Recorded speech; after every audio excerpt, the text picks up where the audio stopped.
যে গিয়েছে মদিনাতে, যে গিয়েছে তারি গুনাহ মুছে গেল।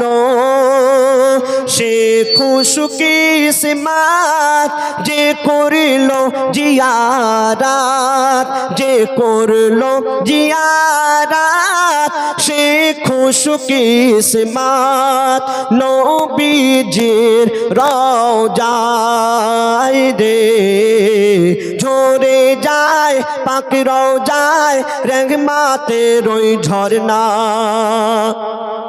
ও গো ঝরে যায় পাক রওজায় রহমতের ওই ঝরনা। দেখে আয় একবার সোনার মদিনা, কসম খোদার ভোলা যাবে না। দেখে আয় একবার সোনার মদিনা, কসম খোদার ভোলা যাবে না। তারপরে শুনুন, আল্লাহ পাক মদিনার মাটিকে এত সম্মান দিয়েছেন, এত মার্তবা দিয়েছেন। কোন ব্যক্তি যদি মদিনায় গিয়ে মারা যায়, সেই ব্যক্তি কত বড় ভাগ্যবান। সেই ব্যক্তির কিসমতে আল্লাহ পাক কি লিখে রেখেছেন বলছে শুনুন। গিয়ে মদিনায় যদি কেউ মারা যায়, গিয়ে মদিনায় যদি কেউ মারা যায়, সে জান্নাতি হয়ে যায়। কেন? মদিনার মাটি এত রহমতি, মদিনার মাটি এত রহমতি, শান্তির বাতাস বয়ে যায়।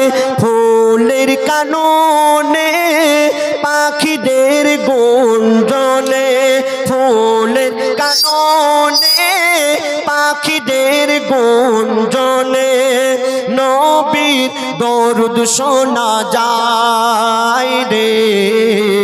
ওই আজানে ভেসে যায় বেলালের সুরের কান্না। হাজী সাহেব বলছেন ওই আজানে ভেসে যায় বেলালের সুরের কান্না। দেখে আয় একবার সোনার মদিনা, কসম খোদার ভোলা যাবে না। দেখে আয় একবার সোনার মদিনা, কসম খোদার ভোলা যাবে না।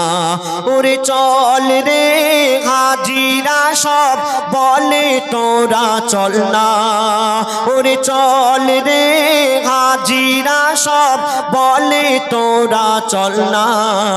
দেখে আয় মদিনা, কসম খোদার ভোলাবে না। দেখে আয় একবার সোনার মদিনা, কসম খোদার না।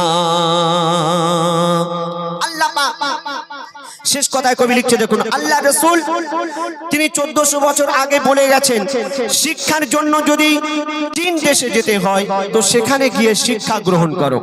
কেন? শিক্ষা হলো জাতির মেরুদণ্ড। শিক্ষা আমাদের করতেই হবে, তবেই আমরা বুঝতে পারবো কোনটা ভালো, কোনটা খারাপ, কোনটা হালাল, কোনটা হারাম। আর আমাদের মধ্যে যদি শিক্ষা না থাকে, তাহলে যারা শিক্ষিত মানুষ তারা যে কথা বলবেন, যেটা বলবেন সেটা আমাদের মেনে নিতে হবে। তারা যদি ভুল বলেন আমাদের সেটা মেনে নিতে হবে। আর আমাদের মধ্যে যদি শিক্ষা থাকে তাহলে যদি কেউ ভুল বলে আমরা সেটা বুঝতে পারবো। তো কবি মিসাল দিচ্ছে শুনুন। আপেল গাছের ডালে মিঠা আপেল ফলে, নিমের গাছে ফলে তিতা নিম।